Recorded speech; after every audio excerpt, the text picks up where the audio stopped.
खुलुमबाय बे समाव बडलेण्ड इंखं टेलिभिजननि स्टुडिअ'आव आं मिथिखा नार्जारि दिनैनि गाहाय रादाबफोराव दङ। हादरनि मोन 32 बिरखं गाथोनफोरा बन्द जानानै दङ। भारतारि रौनियानि गाग्लोबनायाव पाकिस्ताननि मोन 6 एयारबेस सेवहांगार। गुबुन रायजोआव फरायनाय आसामनि फरायसाफोरनि थाखाय हेल्पलाइन नाम्बार फोसावदों। पन्चायत बिसायख'थिनि भटखौ गोग्गो आरो उदाङै साननो थाखाय कंग्रेसआ दाबि खालामदों। सानजारि नोगोराव खुंगा 34थि रंजालि बैसागु बिदाय फोरबोआ थुंगेबाय। आसाम बेंगल सिमायाव नानि सिन्डिकेट। दानिया फैदोनि आबुं रादाबाव।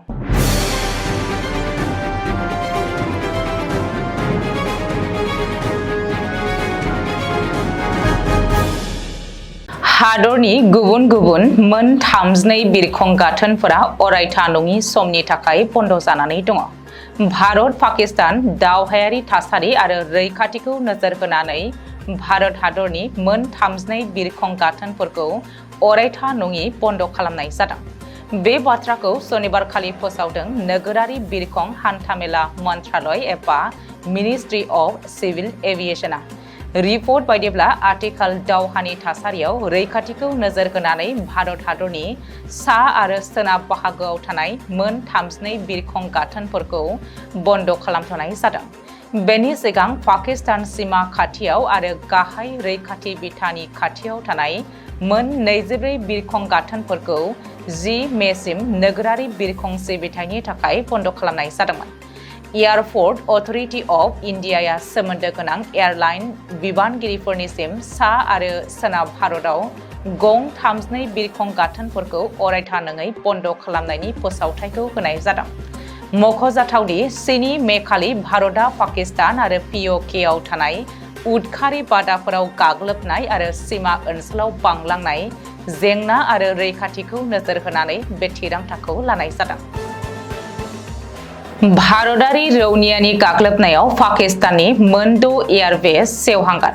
रावलपिंडी, इस्लामाबाद आरो लाहौराव भारतारि रौनियानि गोख्रों गाग्लोबनायाव पाकिस्ताननि मोन 6 डिफेन्स एयारबेसआ सेवहांगार जायो। बे बाथ्राखौ पाकिस्तान आर्मियाबो रोखा खालामनानै होदों। रिपर्ट बायदिब्ला भारतारि रौनियानि गाग्लोबनायाव रावलपिंडीनि साकलायाव थानाय नूर खान डिफेन्स एयारबेस, पान्जाबनि सारकोट रफिकी एयारबेस, साकवालनि मुरिद एयारबेस, सुनिया एयारबेस, चुकन एयारबेस आरो सियालकोट एभिएशन बेसआ सेवहांगार जायो। बेनि अनगायैबो थांनाय हराव भारतारि रौनियानि गाग्लोबनायाव पाकिस्ताननि गुबुन गुबुन जायगायाव थेर-बेथेर जानायनि खौरां मोननो हादों। मख'नो गोनांदि रावलपिंडी, रफिकी आरो मुरिद एयारबेसआव बेफ्रुनायनि जुनै पाकिस्तानी रौनियाफोरा गोबां खहा जानांदों। सुलुंनि बायदिब्ला बे गाग्लोबनायाव गोबां पाकिस्तानी दावहारु बिरखंफोरखौ फोजोबस्रांनायनि खौरां मोननाय जादों। अपारेशन सिन्दुरनि उनाव पाकिस्ताननि साननायखौ थेर-बेथेर खालामनायनि थांखियै भारतनिफ्राय बेबायदि गिख्रंथाव गाग्लोबनाय जादों। गुबुन रायजोआव गोजौ सोलोंथाइ लाहैनाय एबा फरायहैनाय आसामनि फरायसाफोरनि थाखाय जर'खा हेल्पलाइन नाम्बार फोसावनाय जादों। भारत पाकिस्तान दावहानि समाव आसामनि बाहेरायाव फरायहैनो थाहैनाय फरायसाफोरनि जायखिजाया जेंना जेंगोनानि थाखाय खुंथाया गोदान दिल्लीयाव थानाय आसाम भवननि हेल्पलाइन नाम्बारखौ फोसावदों। जायखिजाया जेंनायाव मोगा-मोगि जायोब्ला बे हेल्पलाइन नाम्बाराव कन्टेक्ट खालामनानै मदद लानो हागोन। बेनि थाखाय 24 घन्टा सम खुला थागोन। बे हेल्पलाइन नाम्बारा जादों 9874355305 आरो 8920570507। इमारजेन्सि हेल्पलाइन नाम्बारा जादों 01123010298 आरो 26877111। जायखिजाया इमारजेन्सि थासारियाव सिबिथाय होगोन दिल्लीनि आसाम भवना। मख'नो गोनांदि helpline number 9874355305 8920570507 emergency helpline number 01123010298 आरो 26877 111 खौ नट खालामनानै ला। मानोना जायखिजाया समावनो आसामनि बाहेरायाव फरायहैनाय फरायसाफोर आरो दिथागिरिफोरनो गोनां जानो हागौ बे हेल्पलाइन नाम्बारा। जायखिजाया समावनो आरो जायखिजाया जेंनानि मददखौ होनो आरो इमारजेन्सियाव रेस्किउ खालामनो थाखाय थियारि बे हेल्पलाइन नाम्बारा।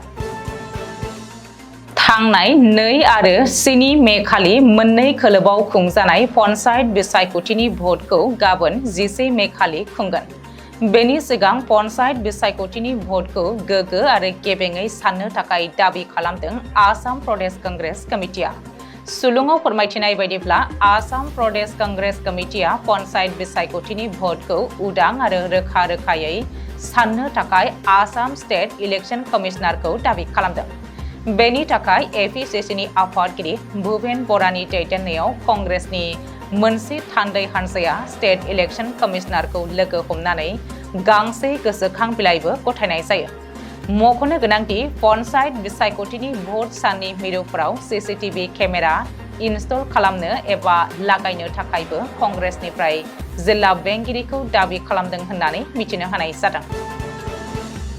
धेमाजि जिल्लानि सिमेन्सापुरि सानजारि नोगोर बैसागु फोरबो आफादा खुंगा 34थि रंजालि बैसागु बिदाय फोरबोखौ 7, 8 आरो 9 मे खालि सानथामनि मेहेरगोनां हाबाफारिजों फालिदोंमोन।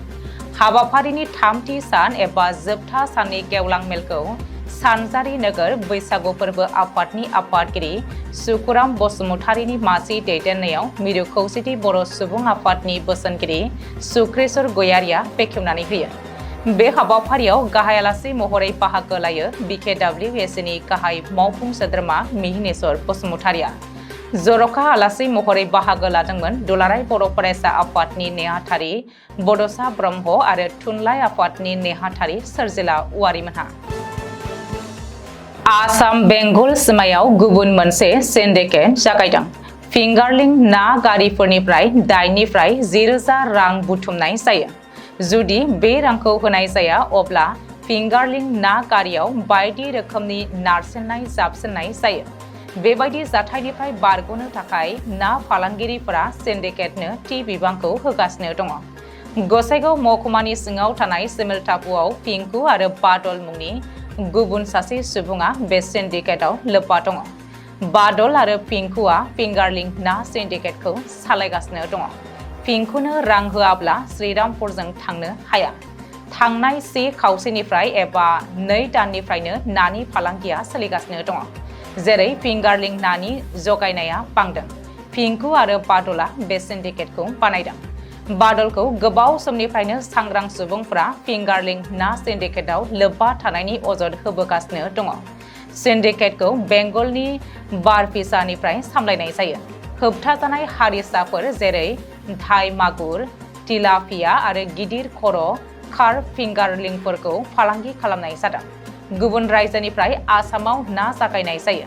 सोनाब बेंगलनिफ्राय आसाम बेंगल सिमायाव थानाय भांगा पाकिरिगुरियाव ना ट्राकफोरखौ लाबोखांनायनि उनाव सिन्डिकेटआ बिसोरखौ धुबुरी, गवालपारा, क'क्राझार, बरपेटा, रङिया, सरुपेटा आरो सरबक बायदि आसामनि जायगाफोराव लांनो थाखाय इसारा होयो।